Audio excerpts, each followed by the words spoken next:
इस धरती पे मानव जीवन की उत्पत्ति कैसे हुई, आइए इस तथ्य को जानते हैं साइंस और धर्मशास्त्र के माध्यम से। साइंस में बहुत सारे रिसर्चर्स ने इसके ऊपर बहुत सारी रिसर्च और स्टडीज़ की है। इसमें सबसे बड़ा योगदान माना जाता है चार्ल्स डार्विन का। 18वीं शताब्दी में डार्विन ने थ्योरी ऑफ एग्जिस्टेंस को लेके बहुत काम किया। आज की मॉडर्न साइंस के मुताबिक ह्यूमन बॉडी एक मॉलिक्यूलर एक्सीडेंट है और ये केमिकल्स का एक कॉम्बिनेशन है जिसको लेबॉर्ट्री में इमॉर्टैलिटी तक ले जाने की कोशिश की जा रही है। यानी कि इंसान की उम्र जब चाहे साइंटिस्ट लैब में बढ़ा सकते हैं। साइंस के मुताबिक मानव जीवन की उत्पत्ति लगभग 70 लाख साल पहले हुई थी। मानव जाति की पहली स्टेजेस को होमो हैबिलियस यानी कि छोटे कद का मानव जो कि 4 फुट का बताया जाता है, और होमो इरेक्टस यानी कि नर वानर जो आधा नर था आधा वानर था। उसके बाद इसकी जो एडवांस स्टेजेस आई वो होमो सेपिएंट बताई जाती हैं। होमो सेपियंस में ये सीधा खड़ा होने लग गया। साइंस में मानव जीवन की उत्पत्ति अफ्रीकन साइड से बताई जाती है, और जब वो होमो सेपियंस बना तो उसने दूसरी जगहों पे जाना शुरू किया। चार्ल्स डार्विन के मुताबिक इस धरती के ऊपर उसी जीव की उत्पत्ति के बाद उन्नति हो सकती है जो अपना भोजन एकत्रित करने में सक्षम है, जो अपने आप को बचाने में सक्षम है और जो अपने आप को रिप्रोड्यूस करने में सक्षम है। आइए साइंस के इस कॉन्सेप्ट को अपने धर्मशास्त्र के नज़रिए से समझते हैं। लाखों साल पहले लिखी हुई ग्रंथों की बातें आज साइंस कई जगहों पर मान रही है, लेकिन बहुत सारे विषय अभी भी ऐसे हैं जहां साइंस के पास भी जवाब नहीं। धर्मशास्त्रों के अंदर वेद, पुराण, उपनिषद इन ह्यूमन एवोल्यूशन की बातों से भरे हुए हैं, जिसमें हज़ारों लाखों साल पहले मानव जीवन कैसा था, कैसे उसकी उत्पत्ति हुई, कैसे उसमें प्रोग्रेस हुई। इनमें सबसे पुराना है ऋग्वेद। यूँ तो मानव जीवन को अवतारों के रूप में कई वेदों में, उपनिषदों में बताया गया है, लेकिन विष्णु पुराण में इसको 10 अवतारों के रूप में समझाया गया है। मानव जीवन को चलाने के लिए या उसकी उत्पत्ति के लिए कोई धर्म हो, ये तो अवश्य मानते हैं कि कोई शक्ति है जो इसको चला रही है, और इसी शक्ति को इन वेदों में नाम दिया गया है ब्रह्मा, विष्णु, महेश। इसको आप भगवान मान लीजिए, कोई शक्ति मान लीजिए। ये यूनिवर्सल स्ट्रक्चर को समझाता है और क्रिएशन प्रोसेस के ऊपर बहुत प्रकाश डालता है। विष्णु पुराण के हिसाब से पृथ्वी जैसे 14 और लोक हैं। धर्मशास्त्र के अनुसार से इस सृष्टि को बनाने वाली शक्ति का नाम ब्रह्मा है, इस सृष्टि को चलाने वाली शक्ति का नाम विष्णु है, और उसका अंत करने वाली शक्ति का नाम महेश है। लाखों साल पहले लिखे हुए इन वेदों पुराणों का कोई तथ्य तो नहीं है, लेकिन ऐसा माना जाता है कि ऋषि वेद व्यास जी ने विष्णु पुराण को लिखा, और इसके अंदर मैथ और साइंस इतना ज़बरदस्त तरीके से इन्वॉल्व है कि आप हैरान हो जाएंगे। कहा जाता है कि पुराने युगों में ऋषि मुनि मल्टी टैलेंटेड हुआ करते थे। वो साइंटिस्ट भी थे, मैथमेटिशियन भी थे, पोएट भी थे और साहित्यकार भी थे। आइए इस ह्यूमन एवोल्यूशन के पहले मैथ्स को समझते हैं। धर्मशास्त्र के अनुसार से ये मानव की सृष्टि या ह्यूमन एवोल्यूशन बार बार जन्म लेती है, और इस पूरे एक काल को महायुग कहा जाता है। एक महायुग 43,20,000 साल का होता है, और इस पूरे महायुग को 4 युगों में बांटा गया है, जिसे सतयुग, त्रेता युग, द्वापर युग एंड कलयुग कहा जाता है। जो काल अभी चल रहा है उसे कलयुग कहा जाता है, और कलयुग 4,32,000 साल का है। इससे पहले द्वापर युग था, और ये इससे 2 गुना ज़्यादा टाइम का है, यानी कि 8,64,000 साल का है। उससे पहले त्रेता युग था जो कलयुग से 3 गुना बड़ा था, यानी कि 12,96,000 साल का था।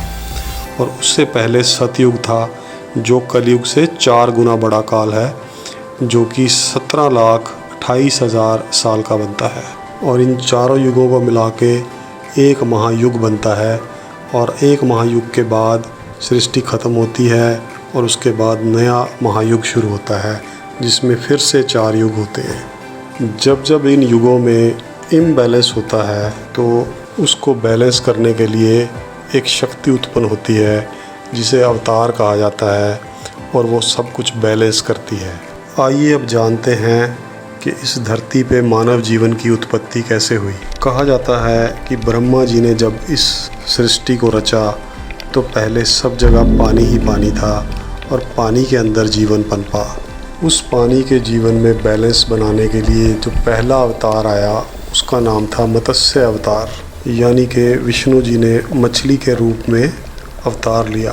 पानी का जीवन कैसा था, उसमें क्या इम्बैलेंस हुआ, ये अपने आप में एक बहुत बड़ा ग्रंथ है। अभी हम उसकी गहराई में नहीं जाएंगे क्योंकि वीडियो लंबा हो जाएगा। तो पहला जीवन की शुरुआत पानी के जीवन से शुरू हुई। साइंस में बताया गया कि पानी के जीवन के बाद जब धरती के ऊपर जीवन पनपना शुरू हुआ तो वो कछुए के रूप में था। धर्मशास्त्र में भी दूसरा अवतार कूर्मा अवतार है, जो कि विष्णु जी ने एक कछुए के रूप में लिया। ये अपने आप में दर्शाता है कि पानी से निकल के जीवन जब समुंदर के किनारों पे, धरती पे, पर्वतों पे आना शुरू हुआ तो पूरा एक जीवन रेंगने वाले जीवों का था, जो कि उम्र में बहुत बड़े होते थे, साइज़ में बहुत बड़े होते थे, वेट में बहुत ज़्यादा होते थे। माना जाता है कि कछुए की उम्र 200 साल एवरेज लाइफ होती थी और ये 24-24 फुट तक के होते थे और 200 से 250 किलोग्राम तक का वज़न होता था। सो साइंस ने इसे एम्फीबियन कहा, यानी कि समुंदर से जीवन धरती की ओर आया। तीसरा अवतार था वराह अवतार, यानी कि सूअर, जिसका मतलब है जंगली जानवर, जिनमें अधिक बुद्धि तो नहीं होती थी। साइंस उसे डायनासोर भी कहती है। ये सूअर या डायनासोर प्रकार के जीव भी साइज़ में बहुत बड़े थे, वेट में बहुत बड़े थे और उम्र में भी बहुत बड़े थे। इसके बाद चौथा अवतार था नरसिंह अवतार, यानी कि आधा मानव आधा पशु, जिससे दर्शाया कि जंगली जानवरों से बुद्धिमान जीवों का विकास शुरू हुआ। थोड़ी थोड़ी अकल आई, दिमाग बढ़ना शुरू हुआ। इसी तरह पांचवा अवतार है वामन अवतार। वामन यानी कि बौना, पर वह बौना जो वास्तव में लंबा बढ़ सकता है, यानी कि मानव उस समय रीढ़ की हड्डी पे खड़ा होना शुरू हो गया था, अपने पैरों पे खड़ा होना शुरू हो गया था और रेंग कर चलने की बजाय आसमान की तरफ बढ़ना शुरू हो गया था। इस समय मानव की 2 प्रकार की प्रजातियां निकल के आई। एक थी होमो इरेक्टस, यानी कि नर वानर, जिसे ग्रंथों में बाली, सुग्रीव, हनुमान आदि के रूप में समझाया गया है। और साइंस ने जैसे दूसरी प्रजाति को कहा है होमो सेपियंस, यानी कि मानव।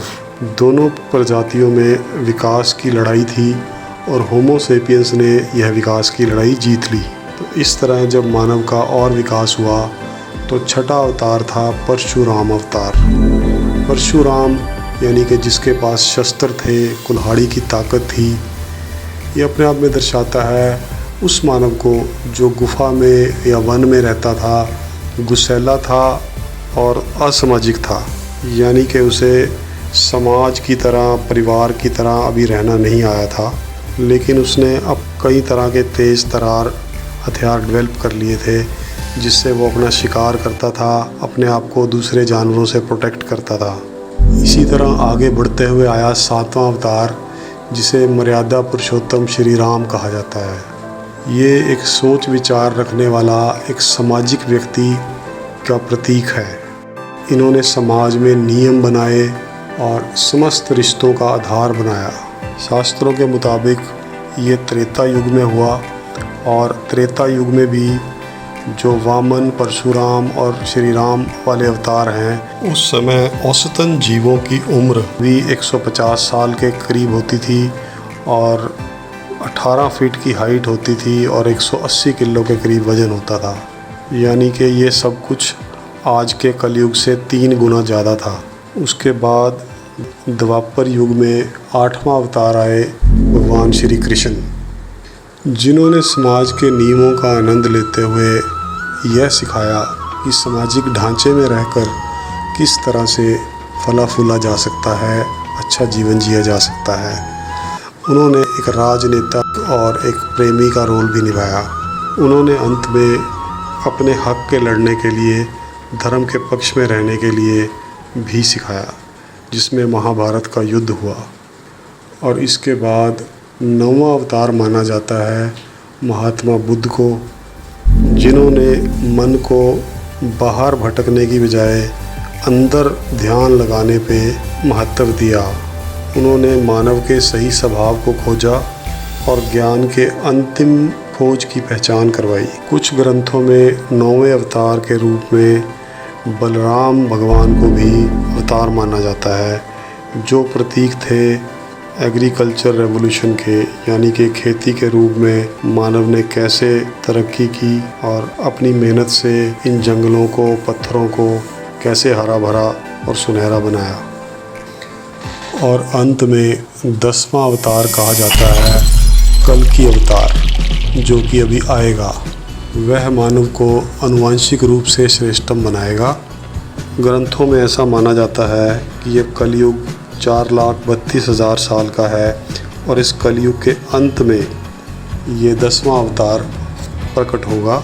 कहा जाता है कि ये एक सफ़ेद पंखों वाले घोड़े पे प्रकट होगा, जिसे हम साइंस के रूप में कोई स्काई लैब, हेलीकॉप्टर या ड्रोन कह सकते हैं। कल युग यानी कल पुर्जों का युग, जिसमें मानव रोबोट्स और कंप्यूटर्स और मशीनरी के अधीन होता जाएगा। और इस युग के अंत तक जब धर्म का विनाश होने लगेगा तो कल की अवतार का जन्म होगा। ये सब वेद, पुराण या ग्रंथ, उपनिषद सब अर्थपूर्ण हैं। सिर्फ देखने का दृष्टिकोण होना चाहिए, फिर चाहे वो धार्मिक दृष्टिकोण हो या वैज्ञानिक दृष्टिकोण हो। सो इस तरह से ह्यूमन एवोल्यूशन को या मानव जीवन को साइंस और रिलीजन दोनों के नज़रिए से देखा जा सकता है। आपको ये वीडियो कैसा लगा, आप कमेंट करके हमें ज़रूर बताइएगा। नीचे सब्सक्राइब बटन को दबा के इस चैनल को सब्सक्राइब कर लें और बेल आइकन भी दबा दें, ताकि हम बाकी टॉपिक्स भी आपसे शेयर कर सकें।